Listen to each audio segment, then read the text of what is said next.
வந்தேனே பூ தந்தேனே ஏன் செந்தேனே வாடியே பொன்மானே ரஜானி ரோஜானா நெஞ்செல்லாம் பாடுடா பேசாத அடியே என்ன பார்த்த இப்படியே சொல்லுற ரெண்ட கண்ணால என்ன நீயும் மெல்லுற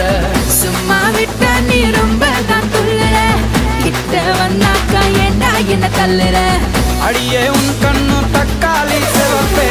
அடியே என் கண்ணம் கொஞ்சம் கத்தரப்பே இருந்தும் ஏன் மேல இந்த வெறுப்பே உருக்குள்ள கேட்டு பாரு மாமன் தான் நெருப்பே மதுரை ஊரெல்லாம் மச்சானி நண்டு வந்தா என்ன பேசுகிற மெட்ராஸ் டு மதுரை ஊரெல்லாம் மச்சானி நண்டு வந்தா என்ன பேசுகிற எப்போ யாருங்க கட்டழகு பொம்பளை இதான் என்னைக்கும் என்னோட ஆம்பளை